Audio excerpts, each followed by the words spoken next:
Hello viewers, welcome to கனியின் வீடு. இன்றைக்கி நம்ம சேனலில் பார்க்க போகிற ரெசிபி கோபி மல்லிகை.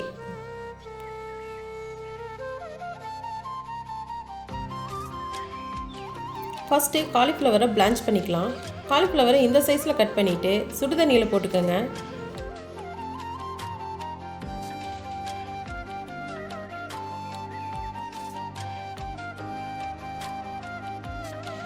கொஞ்சமாக உப்பு சேர்த்திக்கங்க. இதை நல்லா மிக்ஸ் பண்ணி விட்டுக்கோங்க.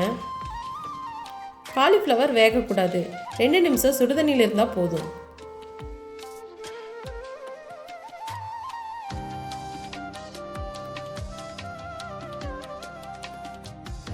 இப்போ 2 நிமிஷம் ஆயிடுச்சு.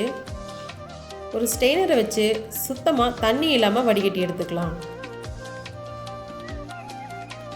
தண்ணி கொஞ்சம் கூட காலிஃப்ளவரில் இருக்கக்கூடாது.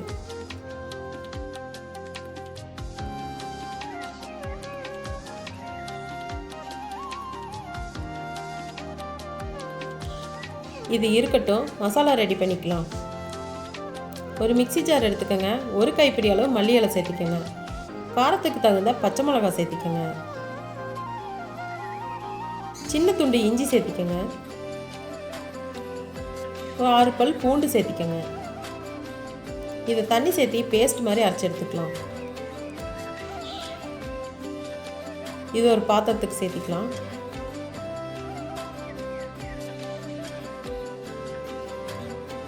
இதில் அரை மூடி எலுமிச்சம்பழ சாறு சேர்த்திக்கலாம்.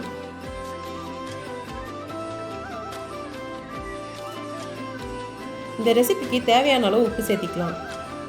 இதில் 3 ஸ்பூன் கார்ன்ஃப்ளவர், 2 ஸ்பூன் அரிசி மாவு சேர்த்திக்கலாம். இதை நல்லா மிக்ஸ் பண்ணிக்கலாம். தண்ணி தேவைப்பட்டால் மிக்ஸி ஜார் அலாசி ஊற்றிக்கோங்க. நல்லா பேஸ்ட் மாதிரி இருக்குது.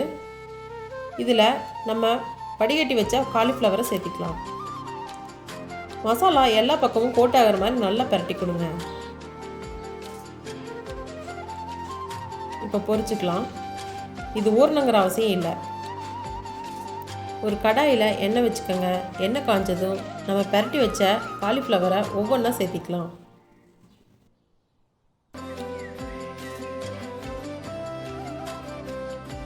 எண்ணெயில் சேர்த்துனதும் கிளறாதீங்க. கொஞ்சம் நேரம் விட்டுட்டு அப்புறம் இந்த மாதிரி மெதுவாக எடுத்து விடுங்க. அடுப்பை மீடியம் ஃப்ளேமில் வச்சுட்டு குக் பண்ணுங்கள். அப்போ தான் காலிஃப்ளவர் உள்ளேயும் நல்லா வேகும். ஒரு ½ குக் ஆனதும் ஒரு கொத்து கருவேப்பிலையே இதில் சேர்த்திக்கங்க. மணமாக இருக்கும். அப்பப்போ கலந்து கொடுத்துட்டே இருங்க.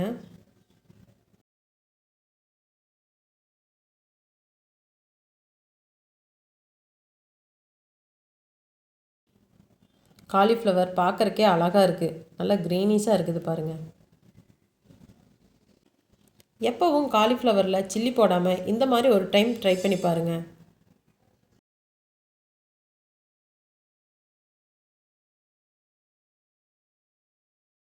வெந்துடுச்சு. இப்போ எடுத்துக்கலாம். அவ்வளவுதான். இந்த ரெசிபி டக்குன்னு ரெடி ஆகிரும். 5 நிமிஷத்தில் செஞ்சிடலாம். நீங்களும் இந்த ரெசிபியை ட்ரை பண்ணி பார்த்துட்டு எப்படி இருக்குன்னு கமெண்ட்டில் சொல்லுங்கள். உங்களுக்கு இந்த வீடியோ பிடிச்சிருந்தா லைக் பண்ணுங்கள், ஷேர் பண்ணுங்கள். மறக்காமல் நம்ம சேனலை சப்ஸ்கிரைப் பண்ணிக்கோங்க. தேங்க்ஸ் ஃபார் வாட்சிங்.